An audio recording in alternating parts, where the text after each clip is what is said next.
अस्सलाम वालेकुम दोस्तों, मैं हूं याश शुजा आपके अपने प्रोग्राम गपशप के साथ। दोस्तों, प्रोग्राम तो गपशप है, लेकिन आज की गपशप थोड़े से सख्त मौजू पे है जिससे आपकी मेरी सबकी ज़िंदगी पे असर पड़ रहा है। मेरी मुराद हमारे घरों में एक चीज़ जो अब एक लाजमी किचन का जुज़ बन चुकी है उसकी तरफ है। ब्रायलर चिकन तकरीबन हमारे मिडिल और लोअर मिडिल क्लास के घरों में अब एक लाजमी जुज़ है। रोज़ाना या एक दिन छोड़कर एक दिन आप जब हंडिया पकाते हैं। मुझे अच्छी तरह याद है कि जब ब्रायलर चिकन शुरू में आया था तो इसको बड़ी हकारत से देखा जाता था। बिल्कुल वैसे ही मैं बिल्कुल अपने बचपन की बात कर रहा हूँ, जैसा कि डालडा घी को बड़ी हकारत से देखते थे हमारे बुज़ुर्ग और प्रेफर करते थे कि देसी घी हम लें। और उस वक्त जो खाते पीते लोग थे वो डालडा घी इस्तेमाल नहीं करते थे, वो देसी घी इस्तेमाल करते थे। और खाते पीते लोग मटन का गोश्त इस्तेमाल करते थे, ब्रायलर चिकन इस्तेमाल नहीं करते थे। लेकिन फिर आहिस्ता आहिस्ता जैसे जैसे माशी हालात मुश्किल होते गए तो ये सस्ती प्रोटीन और जो कि इसके बारे में लोगों में कुछ जो ऐसी बातें, जो मिसकंसेप्ट आप कह सकते हैं, वो दूर हुए। तो गरीब और मिडिल क्लास और लोअर मिडिल क्लास का रुझान इसी तरफ बहुत ज़्यादा हो गया।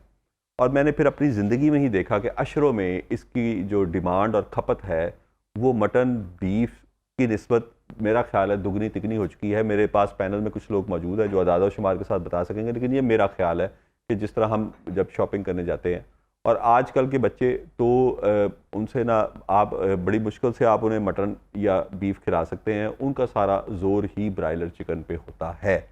लेकिन हमने देखा कि वो ब्रायलर जो 150 पौने 200 रुपये तक मिल जाता था किलो, और उसके बाद जब उसमें कभी पीक आती थी तो 250 पौने 300 300 सवा 300 होता था, तो हमारी चीखें निकल जाती थी कि ब्रायलर इतना महंगा हो गया। वो ब्रायलर हमने देखा कि लाहौर में 700 रुपये किलो तक भी बिका। तो उसकी वजूहात क्या हैं? इन वजूहात का जायज़ा लेने के लिए हमने इसकी जो ट्रेड है, जो इसके कारोबार से मुंसलिक लोग हैं, उनको दावत दी है। सबसे पहले मैं शुक्रिया अदा करूँगा चौधरी फरगाम तूर साहब का, साबिक चेयरमैन है पाकिस्तान पोल्ट्री एसोसिएशन। उसके साथ ही राय मनसब अली साहब, ये साबिक रीजनल चेयरमैन है पाकिस्तान पोल्ट्री एसोसिएशन के। और आखिर में साजिद मलिक साहब जो मौजूदा सीनियर वाइस चेयरमैन है पाकिस्तान पोल्ट्री एसोसिएशन के। फरगाम साहब, क्यों इतना ज़्यादा मुनाफा कमा रहे हैं, गरीबों पे जुल्म कर रहे हैं? हुकूमत तो कर ही रही है कि दिन रात वो महंगाई की चक्की में पिस रहे हैं, बिजली के बिल अदा नहीं किए जा रहे, तो दूसरी तरफ आपने भी चिकन 3 गुना से भी ज़्यादा महंगा कर दिया है। इसमें बिल्कुल आप सही कह रहे हैं, चिकन की प्राइसेस बढ़ी हैं, लेकिन इसमें भी जो हमारी पिछले साल गवर्नमेंट थी उसी का रोल है। 2022 में हर चीज़ बिल्कुल 2022 के अवाइल में हर चीज़ ठीक जा रही थी। उस वक्त बदकिस्मती से सोयाबीन, जो कि सोयाबीन और दूसरे मील्स हैं, उस मेन इंग्रेडिएंट है इसका फीड का, उस पर इन्होंने पाबंदी ला दी जीएमओ नॉन जीएमओ इशू की वजह से। और हमारे को तकरीबन 13 से 14 जहाज़ थे, वो 3 माह रुके रहे। और उस वजह से हमारी जो सोयाबीन की प्राइसेस थी वो थी तकरीबन 125 से 30 रुपए, वो 400 रुपये 125 से 30 रुपये पर केजी। अच्छा। और वो गई है 400 रुपये पर केजी तक। इसी तरह से जो कनौला था वो था 50 से 60, वो 250 रुपये केजी तक गया है। उस वजह से पिछले साल आप मई में जो हमारी फीड की प्राइस थी वो 4000 थी, और बढ़ते बढ़ते वो तकरीबन इस साल के अवाइल में वो 8000 तक गई है। जिस वजह से जिस बंदे को शेड चलाने के लिए अगर 2 करोड़ चाहिए था तो उसे इस साल के अवाइल में, जो अब इसके मिड में 2023 में, उसे चाहिए 4 करोड़।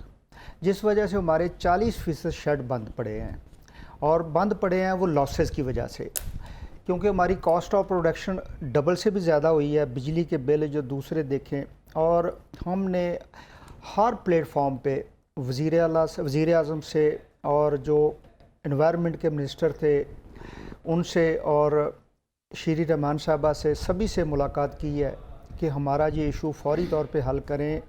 और एलसीज़ का, जो मेडिसन की एलसीज़ हैं, और सोयाबीन का, वो तकरीबन 4 माह बाद हल हुआ। उस वक्त जो थी इंतहाई शॉर्टेज मील की यहाँ पे थी, क्योंकि हम कहने को तो एग्रीकल्चर मुल्क हैं, मासवाए मेज़ के हर चीज़ जो पोल्ट्री में डलती है वो बाहर से आती है। इसकी मेडिसन, इसके अमाइनो एसिड्स और इसके जो मील्स हैं जो इसमें मेन प्रोटीन का किरदार अदा करते हैं।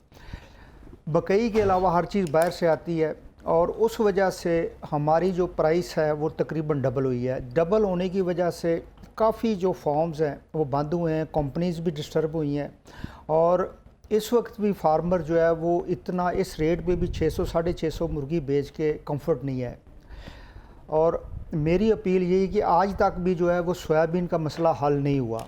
अगर ये सोयाबीन का मसला हल नहीं होता तो ये क्राइसिस ख़त्म नहीं होगा, ये क्राइसिस कंटिन्यू करेगा। आप देखें पिछले साल आज से 1.5 साल पहले पर कैपिटा हम 12 से 13 केजी पे पहुंच गए थे। इस वक्त पर कैपिटा जो है चिकन वो तकरीबन 7 से 8 केजी पे हम आ गए हैं। अगर ये सोयाबीन का मसला गवर्नमेंट हल नहीं करती तो इसको ये इंडस्ट्री मज़ीद श्रिंक होगी।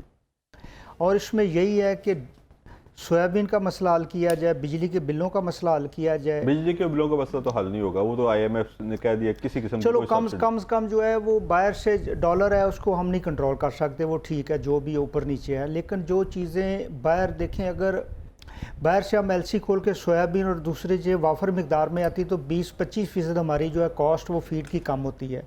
अगर फीड की कॉस्ट कम होगी तो इंडस्ट्री 100% वाइबल हो जाएगी, वो चलनी शुरू हो जाएगी।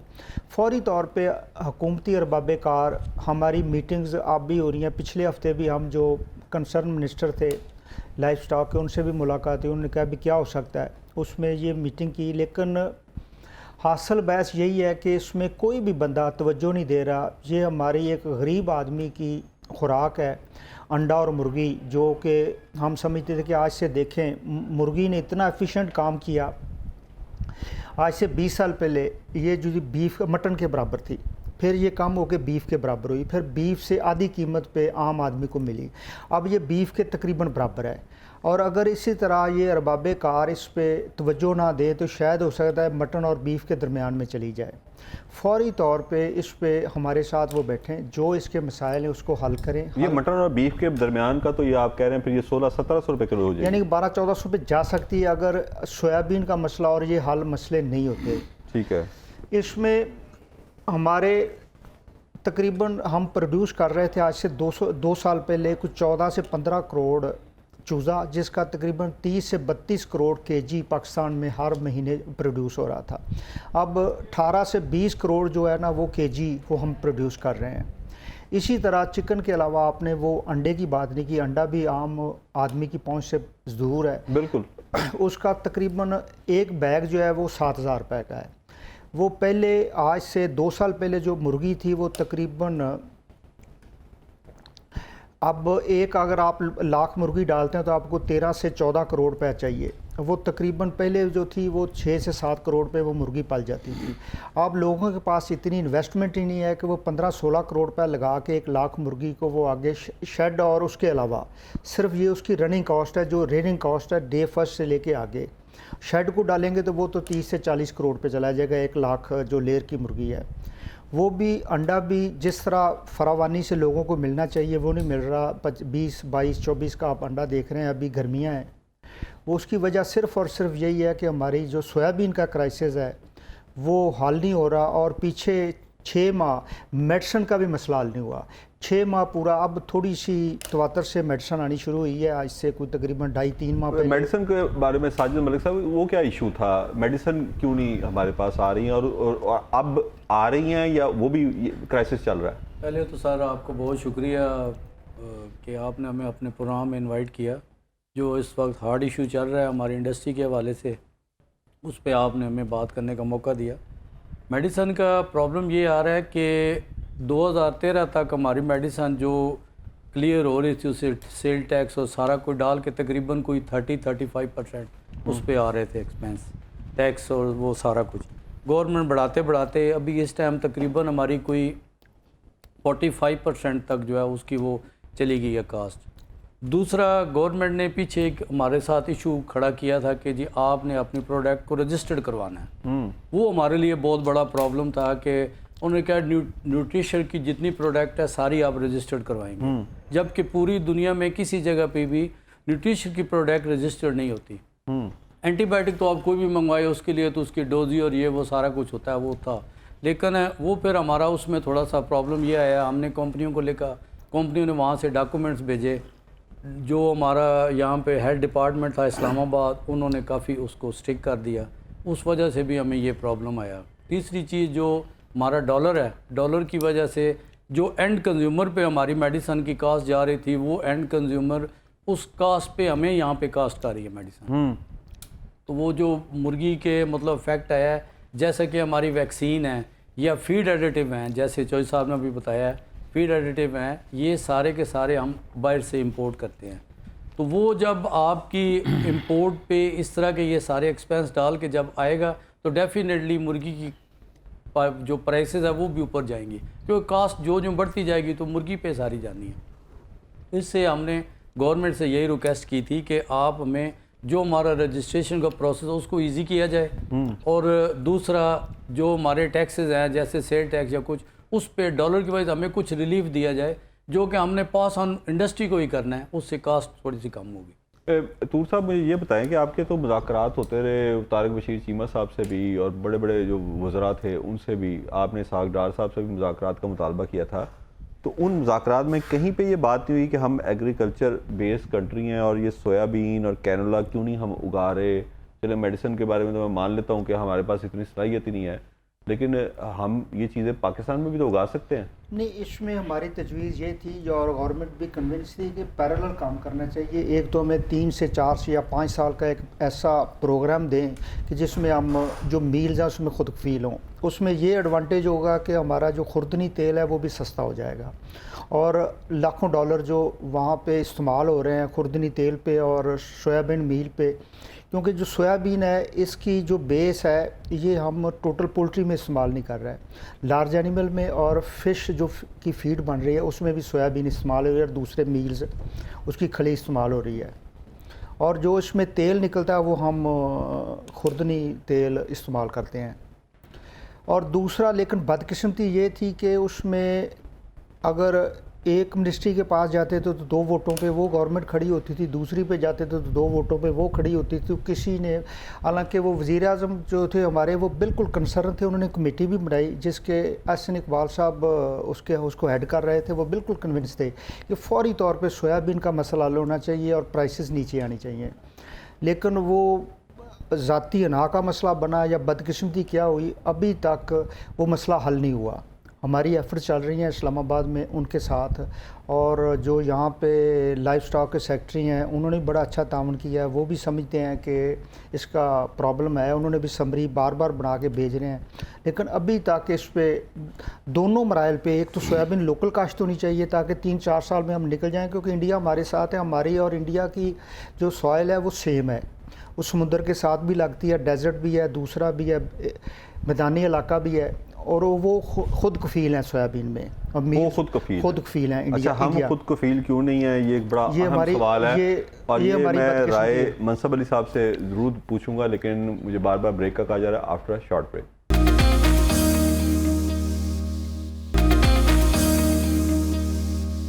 वेलकम बैक नाज़रीन मेरे साथ मौजूद हैं पाकिस्तान पोल्ट्री एसोसिएशन के जो करता धरता हैं, उनसे हम जान रहे थे कि चिकन की कीमतें आसमान को क्यों छू रही हैं। राय मनसब साहब, अभी तूर साहब ने बताया कि हमारे साथ ही बॉर्डर क्रॉस करें तो इंडिया है जिसकी आबादी शायद दुनिया में अभी कुछ ही अरसे बाद नंबर 1 वो होगा आबादी के लिहाज से, यानी चाइना को भी क्रॉस कर जाएगा, और वो खुद कफील है सोयाबीन की पैदावार में, कैनोला की पैदावार में भी खुद कफील है, टोटल मील्स की पैदावार में। और हम बाहर देख रहे हैं, बाहर की तरफ देख रहे हैं। जी थैंक यू जी, बहुत मेहरबानी शुजा साहब, आपने हमें मौका दिया। जिस तरह के चौधरी साहब बता रहे हैं कि बिल्कुल आपकी बात सही है। असल में शुजा साहब होता इस तरह है कि जो प्राइवेट सेक्टर होते हैं उनका कुछ हद तक काम होता है, बाकी जो गवर्नमेंटें होती हैं उनका काम होता है। जिस तरह हमारे मुल्क में रिसर्च सेंटर बने हुए हैं, जिस तरह ज़रई यूनिवर्सिटी अयूब रिसर्च वहाँ पर काम नहीं हो रहा। मैं मादर के साथ और उसके बाद साबिक वज़ीर के पास बैठा हुआ था, तो एक उनके साबिक सूबाई वज़ीर बराए ज़राअत उनको बता रहे थे कि जी कॉटन के बीज पे पता नहीं कितने 1960 के बाद काम ही हुआ। जी वो मैं कह रहा हूँ, ये हमारे ये मेरा क्योंकि इलाका मरीद के ये काला शकाकू जो चावलों का रिसर्च सेंटर बना हुआ है वो बहुत असल चीज़ है कि यही बात जिस तरह चौधरी साहब ने कही या आप कह रहे हैं कि हम खुद कफ़ील क्यों नहीं हो रहा है। खुद कफ़ील तो तब होंगे ना कोई काम होगा, अगर काम ही नहीं होगा। जी पोल्ट्री का आपने सवाल किया है कि जी इतनी महंगी, असल में ये भी चीज़ है कि इसमें भी प्राइवेट सेक्टर ने ही अपनी खुद कफ़ील हुए हैं। ये पोल्ट्री में हम इसमें गवर्नमेंट का आपके सामने ही है कि वो जो कर सकते थे इनका, वो पिछले तकरीबन 6-7 माह से सोयाबीन रोक के, या मुर्गी इतनी आप कह रहे हैं सस्ती सी और आवाम की पहुंच से दूर कर दी गई है, उसका ये इस तरह नहीं गवर्नमेंटें करती। गवर्नमेंट का काम होता है कि इंडस्ट्री को सपोर्ट करें। बिल्कुल सपोर्ट हम ये भी नहीं कहते कि हमें कोई माली तौर पे, कम से कम ये जो रिसर्च है ये गवर्नमेंट का काम है, प्राइवेट अपनी हद तक करते हैं। प्राइवेट सेक्टर ने बड़ा माशाल्लाह इसमें ग्रोथ की है। मुझे तकरीबन 40 साल हो गए हैं इस इंडस्ट्री में, और एक छोटे से इंडस्ट्री से अब कहाँ तक ये पहुँच गई है। अब आ गया सवाल, आप कह रहे हैं कि मुर्गी इतनी, अब देखें मैं एज ए ब्रायलर फार्मर भी हूँ। चीज़ ये है कि कोई भी चीज़ है वो आपको नुकसान करेंगे, कितनी देर तक करेंगे। आप 1 फ्लाग डालेंगे, 2 डालेंगे, ये चीज़ें जो है ना ये गवर्नमेंट के करने वाली होती हैं। कि जिस तरह मेडिसन का साजिद मलिक साहब ने कहा है, या ये डॉलर का हमारे नहीं, या बस में नहीं, या जिस तरह बिजली का आपने कहा है कि IMF ने कहा है, वो ये सारी चीज़ें हैं। कम से कम ये सोयाबीन आ जो रही थी, इतनी देर की आ रही थी, उसमें कौन सा मसला था। वो एक अना का मसला राय साहब, अब तो डॉलर खर्चने पड़ेंगे, यानी कि आपको अपना ज़रिया मुबादला की खर्चना वो अपनी, बिल्कुल आपकी बात से मकसद ये है कि वो उसका अना का मसला बना लिया गया। और इतना अना का मसला किसने बनाया? इना का मसला जो मिनिस्टर थे हमारे, उनका नाम है वो चीमा साहब, जो तारक बशीर चीमा साहब, उन्होंने बिल्कुल मेरा मतलब है इसको, जिस तरह चौधरी फरगाम साहब ने कहा है कि हमारे जो पोल्ट्री इंडस्ट्री के काफ़ी सारे लोग, सब लोगों ने, जो भी हमारे लीडरान हैं जो इस टाइम हैं या साहबका हैं, सब ने कोशिश की अपनी तौर पे, और एक एक बंदे से जाके मिले और किया, और कमेटी बनी, और सारी कमेटी उस पर कन्विंस थी कि ये जो करना चाहिए, मुर्गी इतनी महंगी हो गई है। देखें वो नहीं, उन्होंने कहा नहीं जी ये तो हो ही नहीं सकता। असल चीज़ ये है कि देखना पड़ता है ना कि अवाम का इसमें नुकसान है या कि फ़ायदा है, ये चीज़ है। इस वजह से मुर्गी, और ये जो आप बात कर रहे हैं ना, मैं कह रहा हूँ कि आने वाले दिनों में ये अब जो रेट है ना, ये इससे भी बहुत रेट ऊपर जाएगा। वो बुरी खबर सुना। हाँ जी, ये मैं आपको बता रहा हूँ कि ये बिल्कुल अगले आने वाले दिनों में एक चीज़ की शार्टेज हो गया जी। जब आप चूज़ा देखें, ये एक दिन में तो मुर्गी हो नहीं जाती, इसमें कम से कम 2 साल लगते हैं। पेरेंट स्टॉक बाहर से, ये इधर से, वो सारा करने के बाद जाके तो ये मुर्गी और अंडा जो है ना टेबल पे आता है तकरीबन 2 साल के बाद। ये तो कोई चीज़ है नहीं जिस तरह कोई फसल है चलें 2 माह या 3 माह में तैयार, वो नहीं। ये आने वाले दिनों में, क्योंकि बाहर से जो हमारा पेरेंट स्टॉक आना था वो ही नहीं आया, बहुत कम आया। उसके ऊपर फरगाम साहब आएंगे आप बेहतर तरीके से। मैं समझता हूँ कि ये जो मामलात हैं ना मुर्गी, फिर दूसरा हम शाह साहब कि ये मुर्गी को ना मुर्गी के साथ ही कंपेयर करते रहे कुछ देर पहले तक, उसके बावजूद भी हम इसको सरवाइव कर रहे थे। नुकसान करके भी कर लेते थे, साल में 1-2 फ्लाग हो जाते थे, कोई बचत हो जाती थी, वो चल रहा था काम। ये पिछले साल जनवरी से लेके आज के दिन तक ये मामला बिल्कुल मेरा मतलब तबाही की तरफ ही जा रहे हैं, कोई इसके ऊपर नहीं। और अल्लाह करे ये नया सेटअप आया, मैं वो देख रहा था, शायद वो कराची में वो वज़ीर आज़म साहब बिजनेसमैन के साथ वो कर रहे थे, मैं वो सुन रहा था CTV के ऊपर वो, तो वो कोई उम्मीद है कि अल्लाह करे चले। तूर साहब ये पेड़ का क्या इशू है? अभी ये पेड़ की तरफ निशानदेही करेंगे, ये तूर साहब आपको बताएंगे। ये हमारा ये होता है कि जो आप आज ब्रॉयलर खा रहे हैं, इसका एक पेरेंट है और उसका एक ग्रैंड पेरेंट है, यानी कि उसका एक आगे, यानी कि जो ब्रॉयलर है इसका जो ग्रैंड पेरेंट है वो बाहर से आता है। वो हम यूरोप के और अमेरिका के, किस शक्ल में? वो डे ओल्ड चिक्स होता है वो। अच्छा, एक दिन का चूज़ा वो तब बाई एयर आता है। ठीक है। और तकरीबन हमारी जो रिक्वायरमेंट है वो एक साल में हमें जो हम हाउस कर रहे थे वो 1 करोड़ कुछ 30 से 40 लाख ब्रीडर हाउस कर रहे थे। और उसके लिए तकरीबन जो है वो एक डी लाइन आती है, वो आधे चूज़े उसमें निकल जाते हैं मेल और आधे फीमेल, और 60 चूज़े एक डी लाइन देती है। और पिछले साल हमारी जो 1 लाख कुछ 30-40 हज़ार डी लाइन जो है ना वो आ रही थी। इस दफ़ा सिर्फ 30,000 डी लाइन। नहीं, पिछले साल आप कह रहे 30-40 हज़ार थी, इस साल सिर्फ 30,000।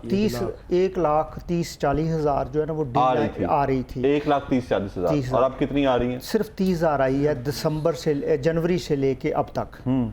और ये 30,000 डी लाइन जो है वो आप देख लें भी 50 से 60 चूज़े भी दे तो वो कितने चूज़े देगी। अगले साल हमारा जो ब्रॉयलर का पेरेंट है वो भी पाकिस्तान में अवेलेबल नहीं होगा। अच्छा। और ये ना आने की वजह एक तो एलसीज हैं, दूसरा इस साल सबसे ज़्यादा जो लॉस हुआ है वो ब्रीडर फार्मर को हुआ है।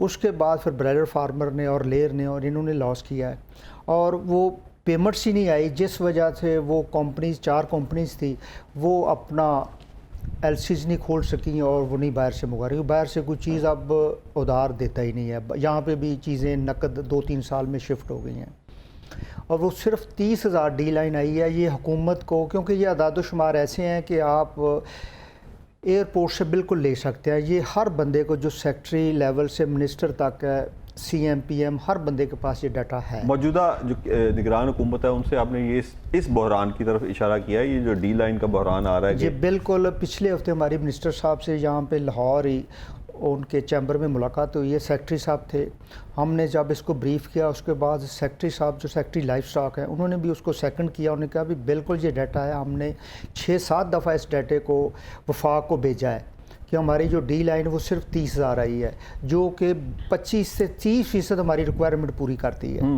और अगर इस पे खुसूसी तौर पे तवज्जो ना दी जाए तो अगले साल हम इस काबिल ही नहीं होंगे, हमारे पास सीड ही नहीं होगा। अगर सीड नहीं होगा तो कैसे हम अपने ज़मीन को बोएंगे, और हमारे शेड तो खाली रह जाएंगे। इसलिए फौरी तौर पे, हंगामी तौर पे इस पे हुकूमत को बैठना चाहिए और देखना चाहिए कि किस जगह पे प्रॉब्लम आ रही है, ताकि हमारे पास जो ब्रॉयलर का ग्रैंड पेरेंट है वो मौजूद हो और हमारा जो ब्रॉयलर का पेरेंट है वो आगे। क्योंकि अगर आज डी लाइन आती तो तकरीबन 8 से 9 माह बाद उसका चूज़ा आ जाएगा, उसके 8 से 9 माह बाद ये ब्रॉयलर का चूज़ा आएगा।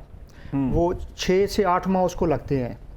ये एक बिल्कुल सवालिया निशान है, इस पे हुकूमत को तवज्जो करनी चाहिए। दूसरा जो सोयाबीन का मसला है, सोयाबीन और कैनोला दोनों मील सारे इसमें आप देखेंगे अगर सोयाबीन और इसका मसला हल कर दें तो आपका खुर्दनी तेल भी सस्ता होगा, आपका ये जो दूध पे उस पे अफेक्ट आ रहा है वो भी कम होगा। क्योंकि उसमें भी अब जो पोल्ट्री जो लार्ज एनिमल की फीड बन रही है उसमें सोयाबीन बल्क मिकदार में डाल रही है, और फ़िश फीड में भी सोयाबीन डाल रही है, और उसकी भी प्राइसेस ऊपर जा रही हैं इसी वजह से।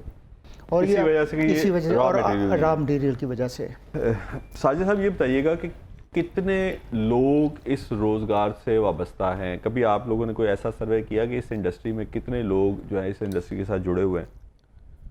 इस टाइम तकरीबन जी हमारे कोई खाली पंजाब में कोई 5,000 के करीब शेड हैं, ठीक है जी। और तकरीबन 15 से 16 लाख जो लोग हैं वो इससे वाबस्ते हैं। 15 से 16 लाख इसकी सिर्फ तिजारत से? जी, इस इंडस्ट्री से वाबस्ते हैं। इससे ज़्यादा ही हो सकता है, और इससे ज़्यादा ही हो सकते हैं, इससे कम नहीं हो सकते।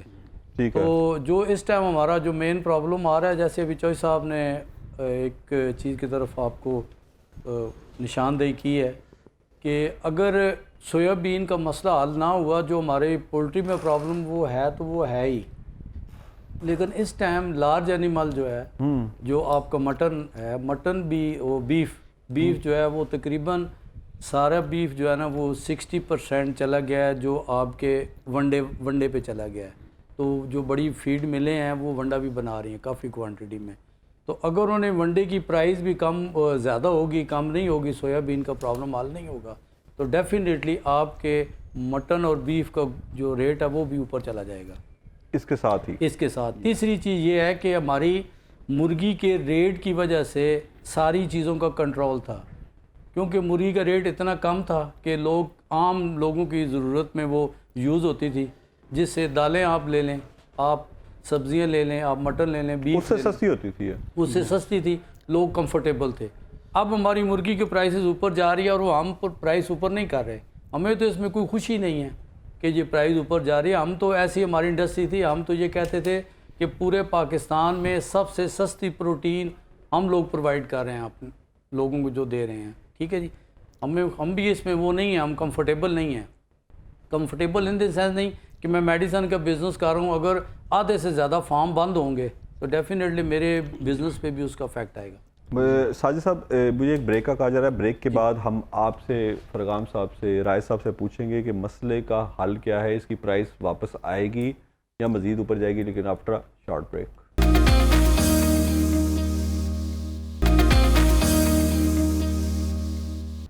Welcome back. नाज़रीन मेरे साथ मौजूद हैं इस वक्त पाकिस्तान पोल्ट्री एसोसिएशन के सारे रूह रवा, और उनसे हम एक ही $1 मिलियन नहीं बल्कि इसको आप $10 मिलियन क्वेश्चन के पूछ रहे हैं कि मुर्गी की कीमत, ब्रायलर की कीमत और उसके अंडे की कीमत जो इस कदर ऊपर जा चुकी है, क्या वो हमारी ज़िंदगी में थोड़ी वापस आएगी, या जो चीज़ पाकिस्तान में एक बार ऊपर चली गई फिर बाद में वो वापस नहीं आती? तूर साहब, तो ये फिर ख्याल हो जाएगा कि हम अपने बच्चों को बताया करेंगे कि हमने कभी 150 या 200 रुपये किलो लेकर ब्रायलर खाया था। नहीं, ऐसे नहीं है इंशाल्लाह ताला। एक तो मैं थोड़ा सा पहले 2021 तक हम तकरीबन 15 से 16 लाख जो है थे वो रोज़गार ये इंडस्ट्री पैदा कर रही थी, डायरेक्ट इंडायरेक्ट, और 5 से 7% इसकी ग्रोथ थी। इसी तरह आप समझ लें कि 5 से 7% तक इसमें ना रोज़गार और बंदे ऐड हो रहे थे। 2022 के बाद ये श्रिंक हो के इस वक्त तकरीबन 8 से 10 लाख जो बंदा है वो इस पर रोज़गार रह रहा है, यानी कि 5 से 6 लाख बंदे पोल्ट्री से बेरोज़गार हुए हैं, निकल गए हैं। ये एक बड़ा अलमिया है, इस पे काम करना चाहिए। दूसरा, 2013 तक पोल्ट्री की जितनी भी चीज़ें बाहर से आ रही हैं, मेडिसिन, वैक्सीन, जो उसका रॉ मटेरियल था उस पर ज़ीरो ड्यूटी थी। उसके बाद आहिस्ता आहिस्ता गवर्नमेंट ने इस पर, क्योंकि लेकिन दूसरा हमने इस पर काम भी तो नहीं ना किया, यानी हम इसी चीज़ पे लगे रहे कि हमें रॉ मटेरियल सारा बाहर से आता रहेगा और हम इसको बनाते रहेंगे। यानी हमने बिल्कुल, मैं तो आपसे ही सुना, मुझे तो इसका इतना पता नहीं कि इंडिया ने सारे इसके मील लोकली प्रोड्यूस कर दिए हुए हैं और एक ही तरह की ज़मीन है, कोई फ़र्क ही नहीं है। यानी हम भी ये कर सकते थे लेकिन हमने किया नहीं, और उसमें आप नहीं समझते कि थोड़ी सी जिम्मेदारी आप लोगों की भी थी कि आप उस वक्त इसको फोर्स ही करते और हुकूमत को मजबूर करते कि उनका जो एग्रीकल्चर का शोबा है वो इस तरफ आए और ये लोकली प्रोड्यूस हो, हम किसी के रहम करम पे ना रहे। नहीं, बिल्कुल आपका ये सवाल ठीक है। हम जिस तरह देखें, आप हमें 1.5 साल लगा है कि सिर्फ़ और सिर्फ आप फौरी तौर पे सोयाबीन और मील्स हमें मंगवाने दें। वो एक लेटर, एक साइन की ज़रूरत थी, लेकिन एनवायरनमेंट और दूसरी मिनिस्ट्रीज ने वो लेटर नहीं दिया। आखिर में बिल्कुल मुझे एक सवाल और समझ नहीं आ रहा तूर साहब, ये एनवायरनमेंट वालों को इतने सालों बाद अब क्यों ये प्रॉब्लम हुई कि ये हमारे माहौल के लिए नुकसानदेह है सोयाबीन? नहीं, पूरी दुनिया में ये रिसर्च है, क्योंकि जो जिस तरह हमने उनसे डिस्कस किया और जो अमेरिकन एम्बेसडर्स थे उन्होंने वो लेटर भी दिया कि हम आप पे एहसान कर रहे हैं जो आपको सोया दे रहे हैं, जो हमारी बिल्कुल 2-4% जो सेल है वो पाकिस्तान में है, बकाया हमारा जो मेन बायर है वो चाइना है। हम तो आप पे सिर्फ और उन्होंने लेटर भी दिया जी यही सोयाबीन हम अपने मुल्क में इस्तेमाल कर रहे हैं, यही सोयाबीन चाइना में जा रही है, यही सोयाबीन हर जगह पे जा रही है। बस बदकिस्मती से वो जब बात ना समझनी हो तो फिर उसके बहाने हज़ारों, जिस तरह आपने देखा है कि जो भी इस इंडस्ट्री में अगर 30 या 40 साल में ग्रोथ हुई है वो अपनी मदद आपके तहत हमारे चंद दोस्तों ने इसको ग्रोथ की है। इसमें मैं समझता हूँ बल्कि हर जो पोल्ट्री के काम करने वाला वो कन्विंस है कि गवर्नमेंट का बिल्कुल रोल नहीं है। और आज भी अगर 3-4 मसले हल कर दिए जाएं, एक तो जिस तरह आप कह रहे थे कि इसकी ड्यूटीज़ कम की जाएं, और दूसरा सोयाबीन और मील्स का मसला फौरी तौर पे हल किया जाए, और तीसरा हमारी एलसीज़ पे काफ़ी हद तक अब एलसीज़ खुल रही हैं, कोई प्रॉब्लम है उसको फौरी तौर पे टेकअप किया जाए, और तीसरा लॉन्ग सल्यूशन ये है कि हमारी जो सॉइल है जिस पे सोयाबीन के टेस्ट भी हुए हैं, हमारी एग्रीकल्चर यूनिवर्सिटी जो है फैसलाबाद और दूसरी और एक इस्लामाबाद में उसने काम किया है, यहाँ पे बड़ी अच्छी यील्ड होती है और वो तकरीबन नकदावर फसल है और उसकी ज़िम्मेदार को काफ़ी इनकम भी होती है।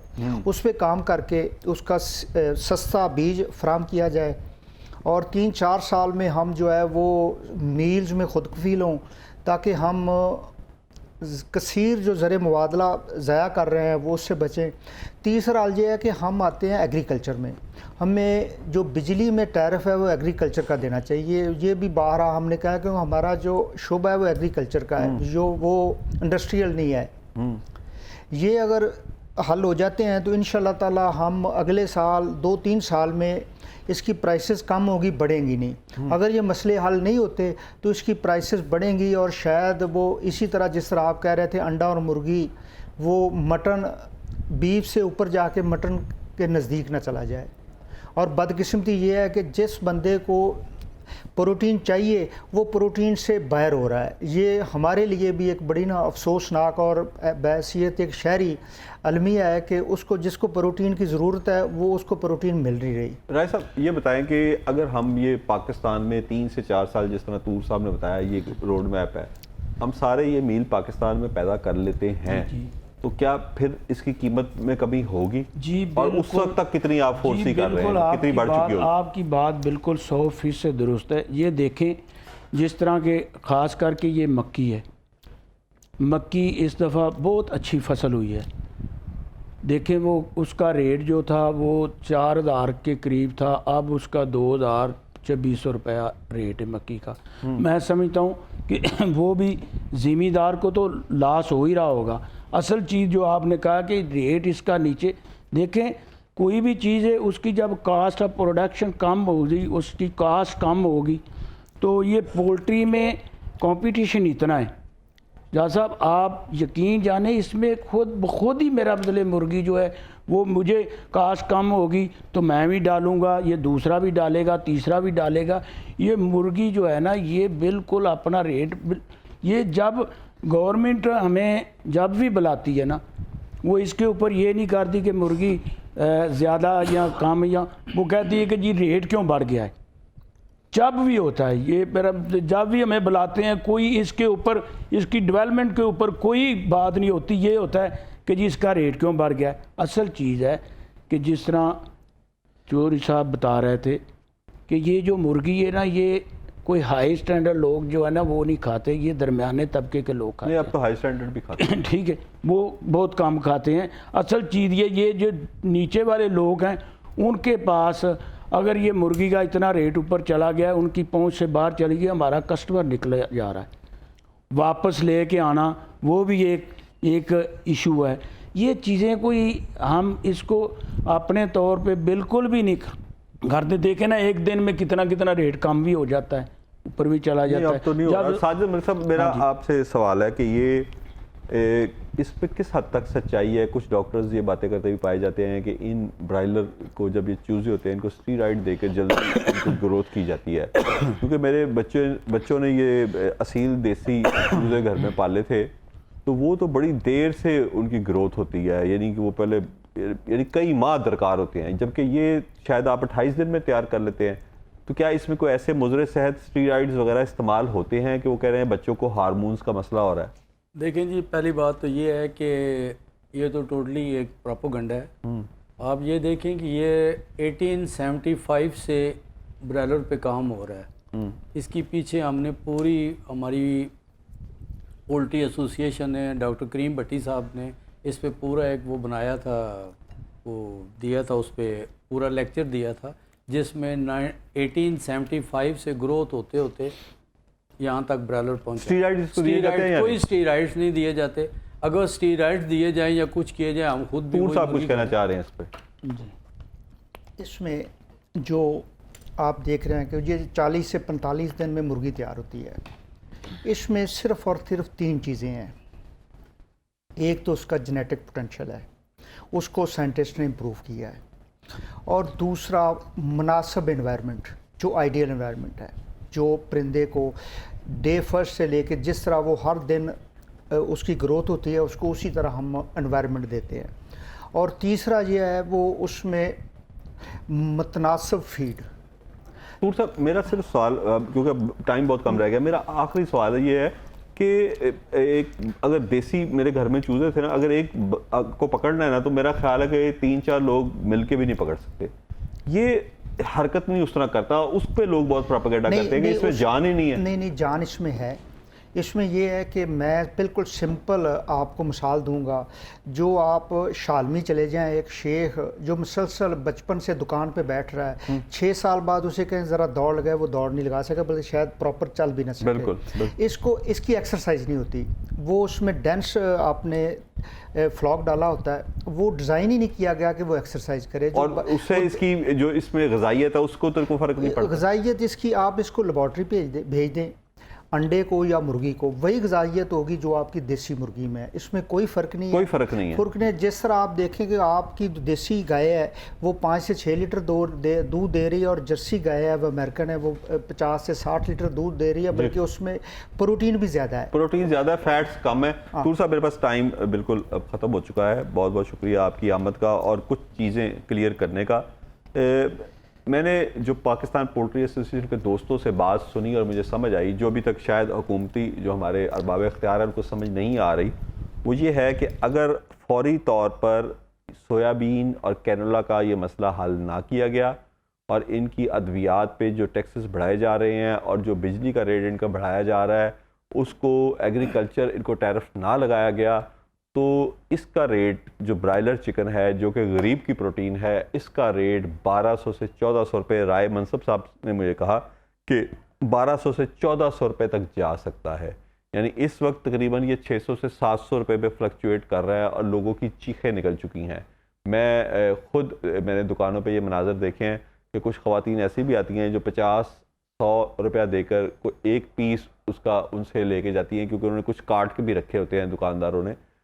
हर कोई मुर्गियाँ नहीं ज़िबा करवा सकता अपने सामने, और वो 100-150 रुपये की कुछ पीस लेके जा रहे हैं। ऐसे गरीब भी मैंने देखे हैं कि शायद वो थोड़ा सा चिकन अपने बच्चों के लिए लेके जा रहे हैं। तो आप सोचें कि अभी ये 500, 550 से लेके 700 रुपये में फ्लक्चुएट कर रहा है, तो ये हालत है। और अगर ये 1400 रुपये किलो तक चला गया तो क्या हालत होगी। खुदारा इस इंडस्ट्री के ऊपर रहम करें और गरीब के ऊपर भी रहम करें, जिसके पास सिवाय इसके खाने के अब कोई और रास्ता नहीं है। जिससे मैं मटन ख़रीदता हूँ उसका कारोबार तकरीबन ना होने के बराबर रह गया। वो कहता है लोग अब मटन नहीं ख़रीदते। ये दो ही चीज़ें हैं। जो बीफ है वो बहुत कम लोग इस्तेमाल करते हैं, डॉक्टर्स की उन्होंने मना किया हुआ है। कुछ लोग यानी कि ज़्यादातर जो उम्र ज़्यादा होती है तो रेड मीट उनको मना किया जाता है। तो ये वाइट चिकन में है प्रोटीन तो या फ़िश में है। तो खुदारा इसके ऊपर रहम करें, इस इंडस्ट्री के ऊपर रहम करें और पाकिस्तान की गरीब आवाम पे रहम करें। अपने होस्ट याद शुजा को अगले प्रोग्राम तक इजाज़त दीजिए। अल्लाह हाफ़िज़।